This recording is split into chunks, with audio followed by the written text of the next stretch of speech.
你是否想过，我们每年能创造出多少快递？这个问题，中国邮政局可以完美回答。就在2023年12月4日，一件从云南昆明发出的快递被记录在案，成为本年第1200亿件快递，标志着我国快递数量又一次突破了自己的记录。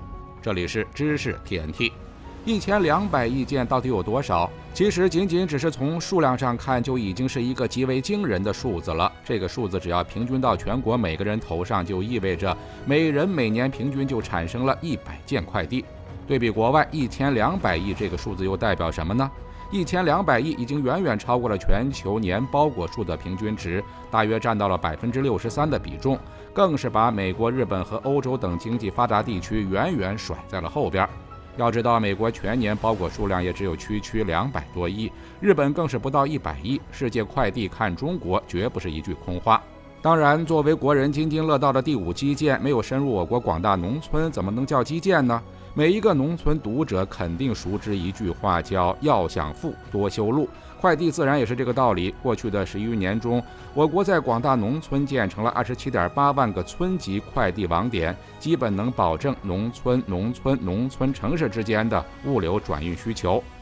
中国快递这么发达，一定发展了很长时间吧？对此不了解的人很大可能会这么问。不过和水电路等基础设施不同的是，国内快递行业起步到今天为止也只有区30多年的时间。上世纪90年代，民营快递行业在中国邮政总局和邮政公司的夹缝中艰难发芽。由于当时环境不允许私人承包物流运输，因此很多快递老板都是一人身兼数职，取件、送件、打单等。在这样的环境下，顺丰和宅急送等公司逐渐在华东和华南地区站稳了脚跟。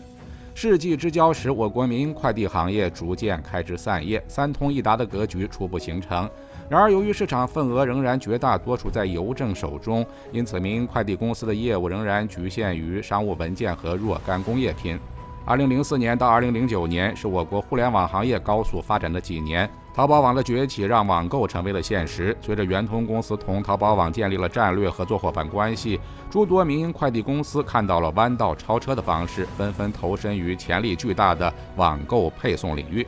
而2009年开始的双11更是极大促进了我国人民的消费广度和快递行业的发展。一时间，诸多快递公司纷纷如雨后春笋般浮现，而人们在挑选喜欢的商品的同时，也开始逐渐将物流成本考虑在内，价格、配送时间等因素纷纷成为影响快递公司存亡的因素。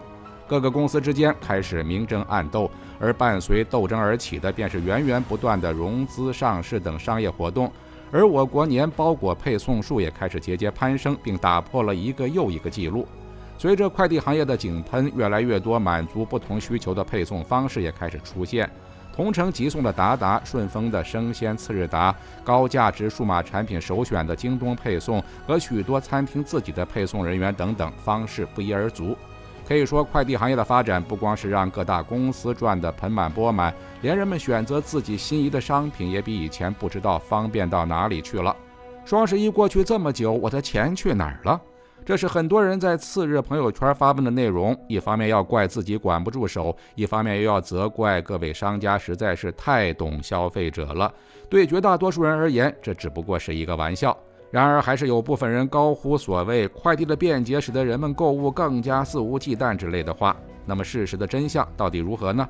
不可否认，的确会有部分人因为这样的原因加大自己的消费力度。可是，快递对国民经济的作用绝不仅仅是买卖双方的工具而已。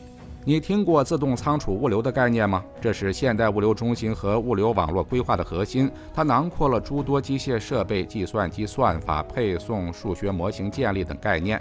举个例子，对于各大快递公司的上海中转站而言，一天之内可能就有数万件快递在其中接受调配，而这样的分拣工作压力根本不是人力可以解决的。因此，智能化的仓储工业机器人便是其中的核心设备，也是发那科、ABB 等工业机器人巨头的机会，同时也是更多本土机械自动化设备厂商的机会。更难能可贵的是，快递行业的发展带动了全国各地产品跨地区、跨省流通的效率，特别是生鲜食品和鲜花等对时效性要求非常高的商品。当您坐在家中，在云南花卉的点缀下，尽情地享用呼伦贝尔羊肉和阳澄湖新鲜大闸蟹时，可曾想过，如果顺丰的工作效率和他们的欧洲同行一样低下，想吃一顿新鲜大闸蟹该是多难的一件事？哪怕就为了满足我们的味蕾，我们也不能不期待中国快递发展得更快更强。现代商业社会下，已经很难有完全割裂其他领域还能发展顺风顺水的行业了。而快递的发展也在某种程度上成为了社会经济的晴雨表。毕竟经济没有活力的时候，人们挣钱攒钱都还来不及，哪来的钱去买东西呢？2023年1200亿件的快递业务量，你觉得到顶了吗？今年还会不会有所突破？知识 TNT 专注你不知道的食物科普，我们下期再见。